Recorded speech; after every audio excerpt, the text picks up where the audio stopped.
Previously, we began with overall profitability ratios, and we have discussed in detail what is meant by overall profitability ratios,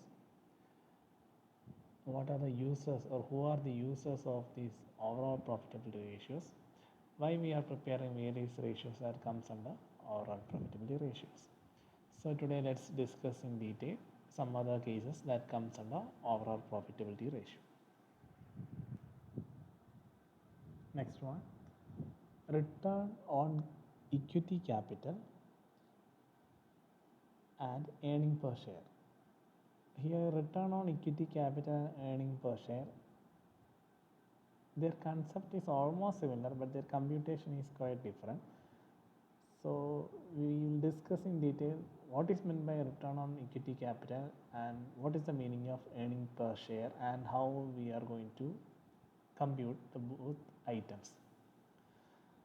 Regarding the return on equity capital, in real sense, ordinary shareholders are the real owners of the company. They assume highest risk in the company, whereas preference shareholders have a preference over ordinary shareholders, otherwise known as equity shareholders, in the payment of dividend as well as capital, as we all know, because whenever the organization is distributing dividend, the first preference is given to preference shareholders, then only equity shareholders are considered. Preference shareholders get a fixed rate of dividend irrespective of the quantum of profit of the company. The rate of dividend varies with the availability of profit in the case of ordinary shareholders or equity shareholders.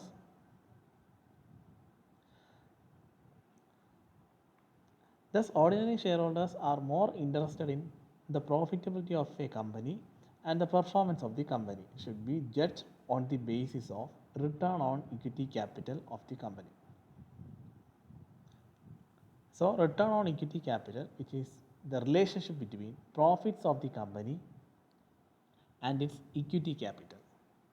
So, return on equity can be computed by using the following equation: net profit after tax minus preference share dividend divided by equity share capital into 100.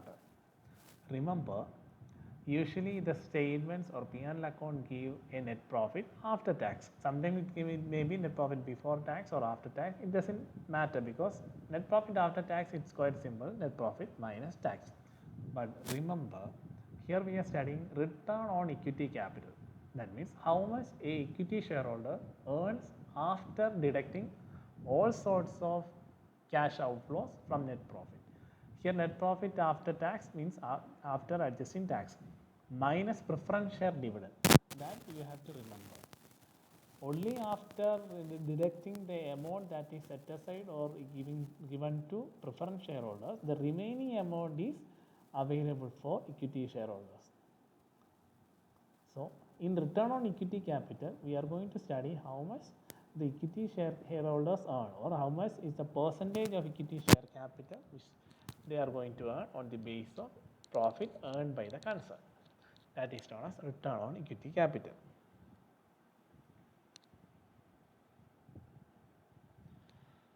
And regarding earnings per share means how much is the amount that is earned by individual shareholders of the concern.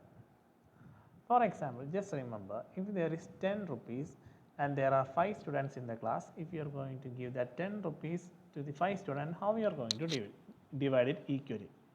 Simple. Each student get 2 rupees. The same concept is earning per share here. The earnings or the profit after deducting taxes and preference share dividend, the remaining amount is distributed among shareholders on the basis of number of equity shareholders, share capital, number of equity shares, otherwise known as number of equity shares. So the equation is net profit after tax minus preference share dividend divided by number of equity shares, otherwise known as number of equity shares outstanding.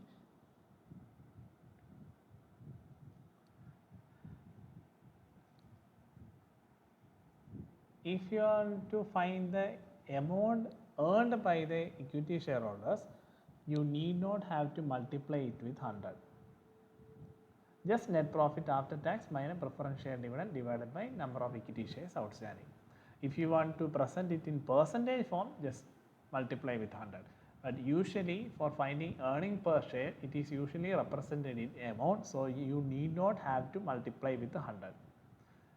Just divide the net profit by number of equity shareholders or number of equity shares. And regarding EPS,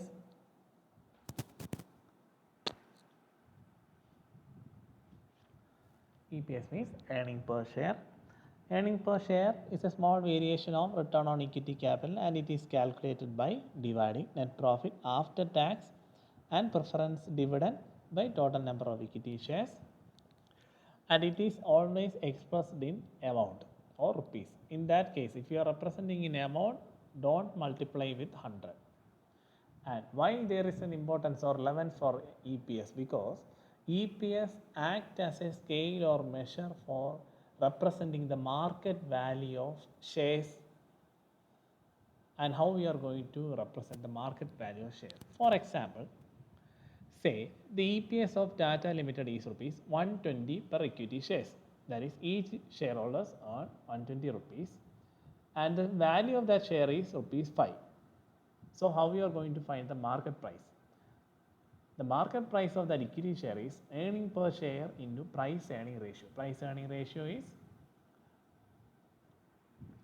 here price earning ratio is 5 and the EPS is 120. So the market price of that particular share will be like that. That's why EPS is so important or relevant in decision making. We will discuss about regarding the return on equity capital and the earning per share in the coming sessions. Let's deal with some of the cases relating to overall profitability ratio.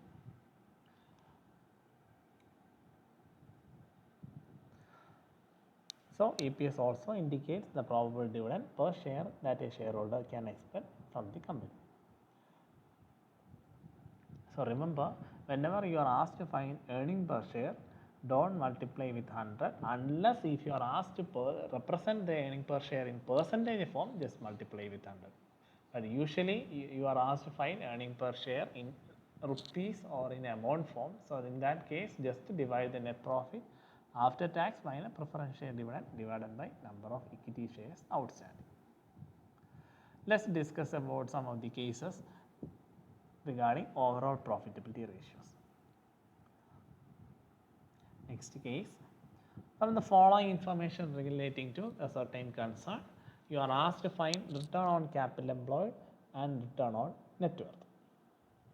We have discussed in detail what is meant by return on capital employed and what is meant by return on net worth. Let's find out. The details given are equity share capital, that is 5,000 shares of rupees 100 is,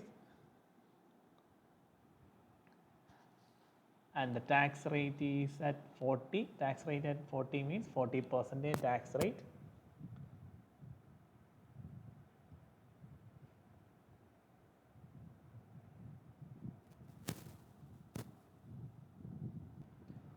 And sometimes tax may be given like tax at 40, it means 40%. Sometimes the tax may be given as percentage basis. You need to find the tax amount.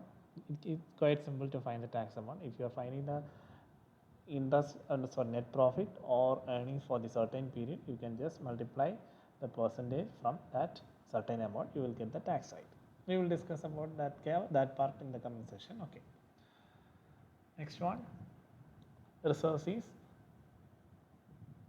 1,50,000, current liabilities 2,50,000, and you are given 10%, 3,000 debentures of 100 is, that is 3 lakhs, and net profit before tax is 4 lakhs, it's already given, so it is quite easy to find. And you are asked to find return on capital employed and return on net worth. And we all know what is the equation for finding the return on capital employed. Return on capital employed is earnings before interest and tax divided by capital employed into 100. And as I have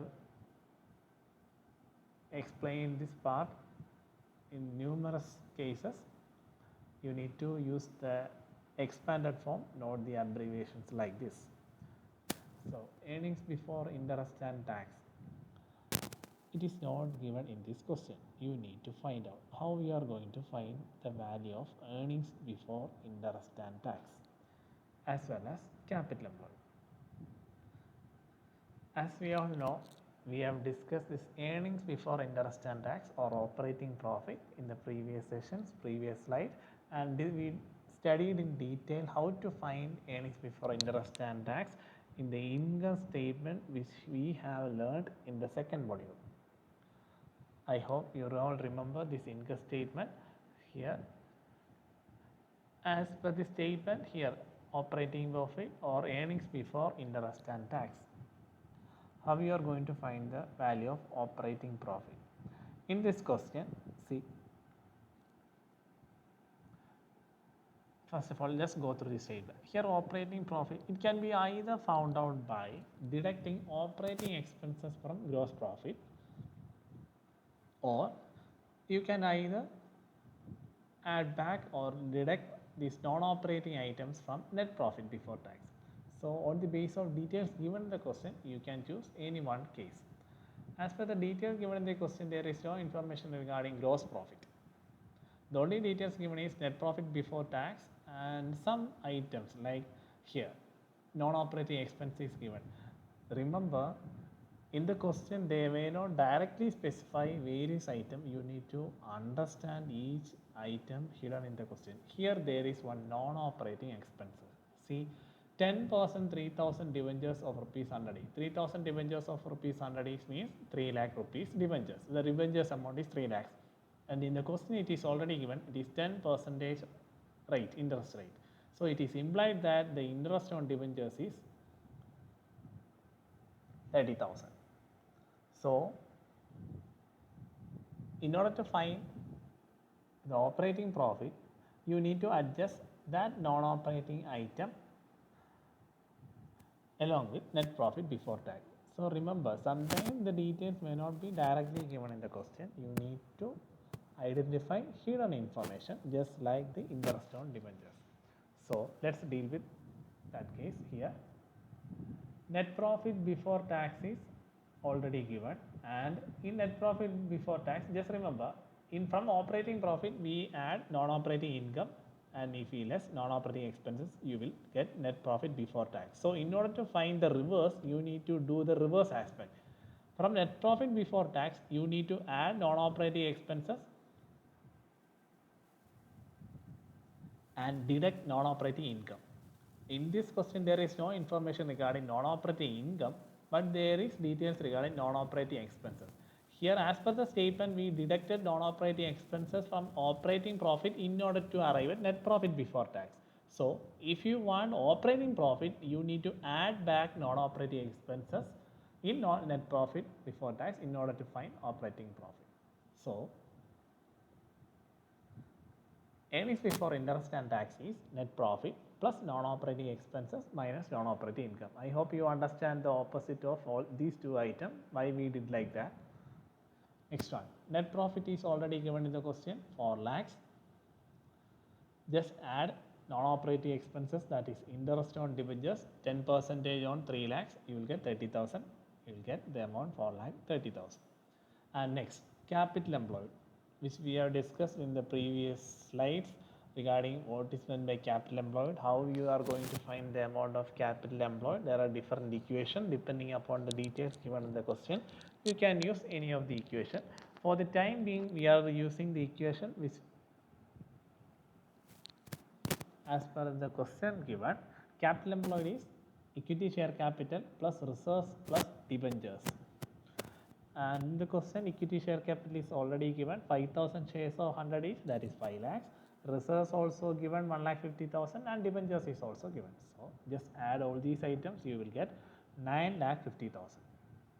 So it is quite easy to find the return on capital employed is earnings before interest and tax divided by capital employed into 100. Earnings before interest and tax is 4,30,000 divided by capital employed is 9,50,000 into 100. You will get 45.26%. First part is over. Second part is return on net worth. The equation is profit after tax divided by net worth into 100. And regarding profit after tax means net profit after tax.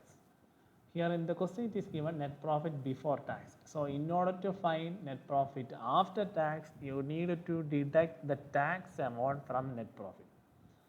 In the question, the net profit is given 4 lakh and tax is represented in percentage. So whenever you are given percentage, you need to multiply the percentage with the net profit. That is 4 lakh into 40%. Usually tax is paid on the base of earnings or net profit. Here the net profit is 4 lakh. So for 4 lakh into 40%, you will get the tax amount. Usually you will given the tax rate. So you need to find the amount of tax on the base of this concept. So 4 lakh minus 40% of 4 lakh, you will get 2 lakh 40,000. And the equation was net worth for the amount of net worth or otherwise known as shareholders fund. The equation is share capital plus reserves and surplus. As you all know, share capital includes equity share capital, preference share capital. But in this question, there is only equity share capital. So just add share capital 5 lakhs plus reserves and surplus 1,50,000. You will get 6,50,000. So finally, return on net worth is profit after tax, that is 2,40,000 divided by net worth is 6,50,000. You will get 36.92%. 36.92%. So in this question, you are asked to find only 2 items. But even though it is asked to find only 2 items, you need to give an interpretation on the basis of details given. And we all know how to interpret the ratios. So do it wisely. So depending upon the question. So just go through all these concepts.